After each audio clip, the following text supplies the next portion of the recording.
Hello everyone, नमस्कार सभी को। आप सबका स्वागत है अपने यूट्यूब चैनल में। अब हम डिस्कस करेंगे ईवीएस की सेकंड क्लास शिक्षण वीडियो की। तो पहला क्वेश्चन कौन सा रहेगा हमारा कि पर्यावरण अध्ययन शिक्षण के दौरान विद्यार्थियों की शैक्षिक उपलब्धियों को देखने के लिए निम्नलिखित में से किस आंकलन सूचक का प्रयोग नहीं किया जाना चाहिए। ये क्वेश्चन कब आया था? रीट 11 फरवरी 2018 को आया हुआ क्वेश्चन है। अवलोकन करना चाहिए, चर्चा करना चाहिए, प्रयोग करना चाहिए, उपचारात्मक शिक्षण करना चाहिए। तो इसका राइट ऑप्शन रहेगा 4 नंबर, यानी कि उपचारात्मक शिक्षण करना चाहिए।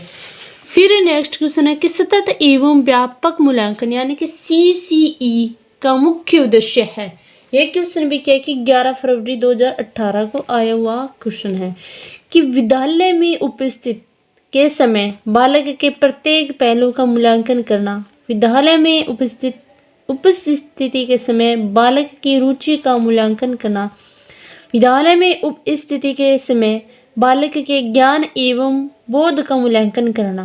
विद्यालय में उपस्थिति के समय बालक के कौशलों का मूल्यांकन करना। तो इसका राइट ऑप्शन रहेगा 1 नंबर। कौन सा रहेगा? 1 नंबर कि विद्यालय में उपस्थिति के समय बालक के प्रत्येक पहलू का क्या करना चाहिए? मूल्यांकन करना चाहिए कि बालक मान लो कि पढ़ने में कैसा है, बालक का व्यवहार कैसा है, कि बालक विद्यालय पर मान लो कि समय पर आएगा या नहीं आएगा, मतलब बालक वो अनुशासन में रहता है या नहीं रहता है।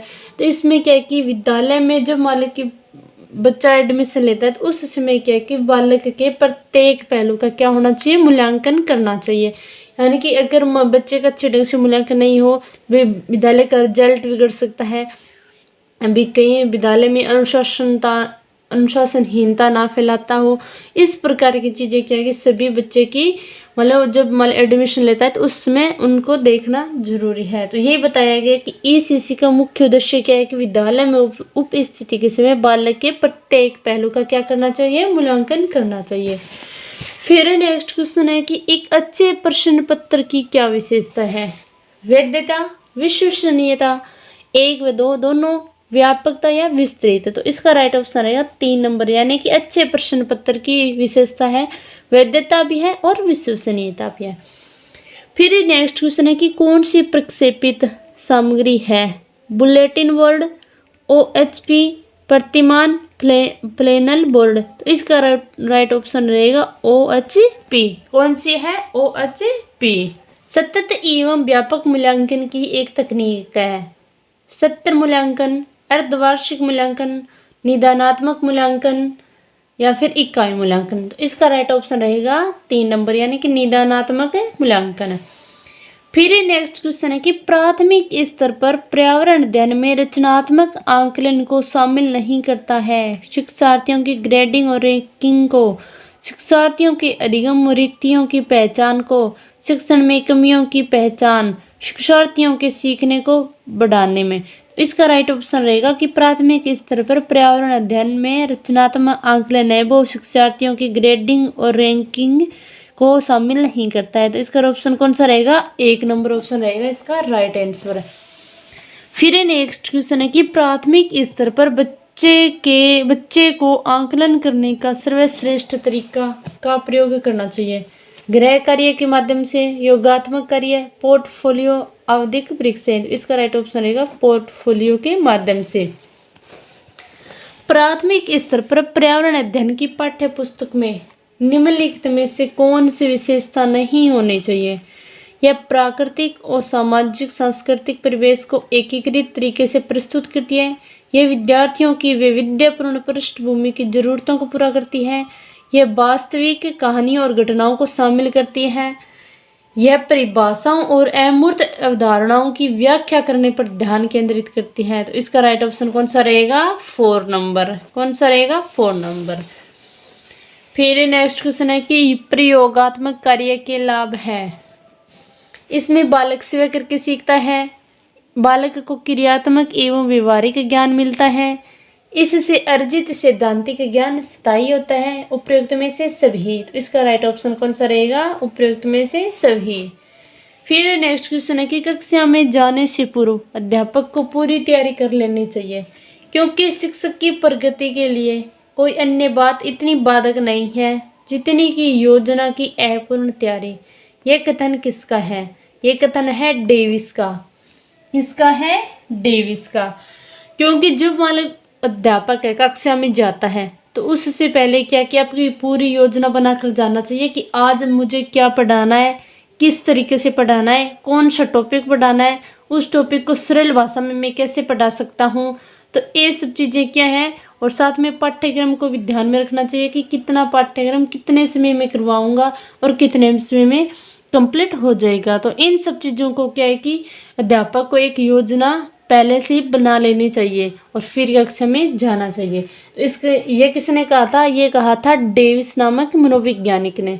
पर्यावरण अध्ययन शिक्षण में असुरक्षित उपकरणों का निर्माण कराया जाता है। इन उपकरणों का निर्माण बालक में निम्न से किसका विकास करने के लिए किया जाता है? दैनिक समस्याओं के समाधान हेतु, सृजनात्मक शक्ति के विकास हेतु। तो इसका राइट ऑप्शन रहेगा सृजनात्मक शक्ति के विकास हेतु, या फिर अन्य विषयों के सहसंबंध हेतु, या उपयुक्त में से कोई नहीं। तो इसका राइट ऑप्शन कौन सा रहेगा? सृजनात्मक शक्ति के विकास हेतु। जब कभी हम छात्रों के समक्ष बहुत से तथ्य, उदाहरण या वस्तुएं प्रस्तुत करते हैं और फिर उनके अपने स्वयं निष्कर्ष निकलवाने का प्रयास करते हैं, तब हम शिक्षक की किस विधि का प्रयोग करते हैं? खोज विधि, योजना विधि, आगमन विधि, संश्लेषण विधि। इसका राइट ऑप्शन रहेगा आगमन विधि। कौन सी? आगमन विधि। क्योंकि आगमन विधि क्या है कि उदाहरण से नियम की ओर चलती है। किस ओर है? उदाहरण से नियम की ओर। यहाँ पे क्या कहा गया? उदाहरण या वस्तुएं प्रस्तुत करते हैं। जब हमें छात्रों के समक्ष बहुत से तथ्य हैं, यानी कि बहुत से तथ्य हो गए और उदाहरण हो गए। उदाहरण आते ही आपको देखना चाहिए उदाहरण से नियम की ओर कौन सी विधि चलती है, तो वो चलती है आगमन विधि। फिर नेक्स्ट क्वेश्चन है कि निम्न में से कौन सा कथन प्राथमिक स्तर पर पर्यावरण अध्ययन का उद्देश्य नहीं है? जीवन और पर्यावरण से सरोकार रखने वाले मूल्यों को आत्मसात करना, प्राकृतिक व सामाजिक वातावरण के बारे में उत्सुकता जगाना, बच्चों में संज्ञानात्मक कौशल का विकास करना, बच्चों पर आंकलन के लिए शब्दावली व परिभाषाओं का बोझ डालना। तो इसका राइट ऑप्शन रहेगा 4 नंबर, यानी कि बच्चों पर आंकलन के लिए शब्दावली व परिभाषाओं का बोझ डालना। सतत मूल्यांकन की विधि कौन सी है? आधुनिक एवं नवीन मूल्यांकन विधि, पारंपरिक मूल्यांकन विधि, मूल्यांकन की वस्तुनिष्ठ विधि। तो इसका राइट ऑप्शन रहेगा 4 नंबर, यानी कि आधुनिक एवं नवीन मूल्यांकन विधि भी है और मूल्यांकन की वस्तुनिष्ठ विधि भी, दोनों क्या है? सतत मूल्यांकन की विधि है।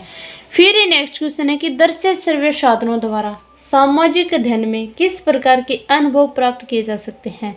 प्रत्यक्ष अनुभव, अप्रत्यक्ष, प्रत्यक्ष और अप्रत्यक्ष दोनों ही, उपयुक्त में से कोई नहीं। तो इसका राइट ऑप्शन रहेगा 3 नंबर, यानी कि दर्शक सर्वे साधनों द्वारा सामाजिक अध्ययन में प्रत्यक्ष और अप्रत्यक्ष दोनों प्रकार के अनुभव प्राप्त किए जा सकते हैं।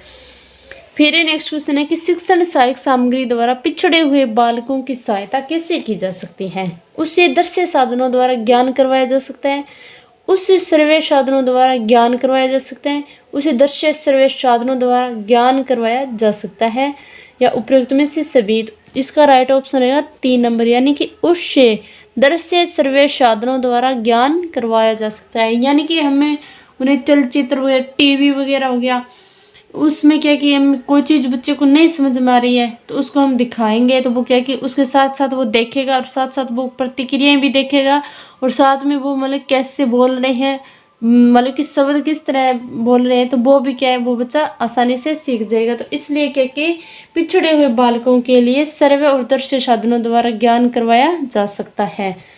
प्रक्षेपण के आधार पर अप्रक्षेपित सामग्री नहीं है। Chart, peg board, radio, slide. तो इसका राइट ऑप्शन रहेगा 4 नंबर, यानी कि स्लाइड है वो क्या कि प्रक्षेपण के आधार पर अप्रक्षेपित सामग्री नहीं है।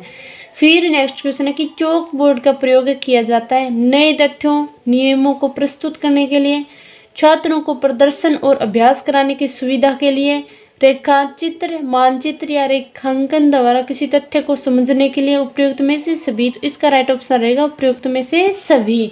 तो आज का सेशन कैसा लगा? अगर आपको अच्छा लगा हो तो वीडियो को जितना हो सके उतना शेयर करना, और अगर आप चैनल पर नए हो तो चैनल को जरूर सब्सक्राइब करना। धन्यवाद सभी को। राधा स्वामी।